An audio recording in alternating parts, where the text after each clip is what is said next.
Hello again, second graders. Right now I want to talk to you about verbs and verbs in the present tense in particular. So we know that a verb names an action.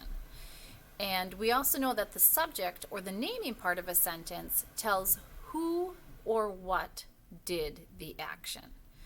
So verbs can name actions that are happening now, and we call that present tense. So present tense verbs are when one person or one thing does the action. And when one person is doing the action or one thing is doing the action, we usually add an S to the verb to make it a present tense verb. Okay, so I want to look at an example here.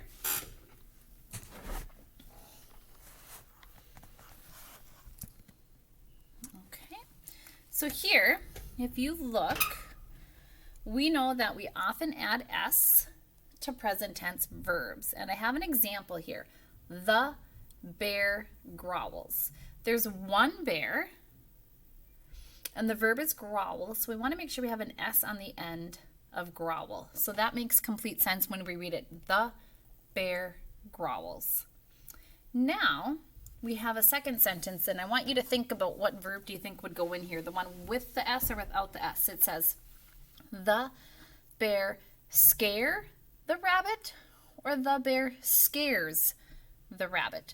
So still we have one person doing the action, or one thing. It's the bear in this case, just one of them. So scares would be the correct verb to use here. So we have the verb scare, we have S to the end of it to say the bear scares the verb. Okay, let's take a look at another example. The rabbit hop or hops away. Since there's one rabbit, we want to make sure we have an S on the end of the verb, so the rabbit hops away. Now this is only true when we're talking about when there's only one subject. Okay, so if we look here, the rabbits, since rabbits is plural, it says the rabbits hide or the rabbit hides in the hole.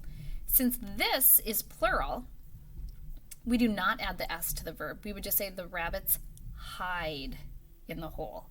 So girls and boys, you have been talking correctly like this your whole life. So we're just giving it a name here, okay? We're just making sure that you understand that we often add S to present tense verbs.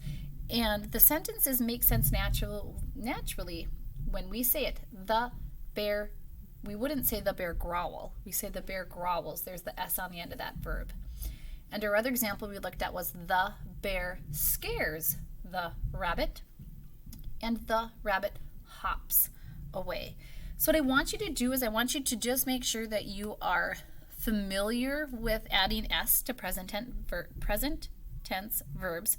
So I want you to go ahead and complete the worksheet that is attached below. And if you have questions as you're filling it out, please make sure that you ask your teacher in your next Zoom meeting. Thank you.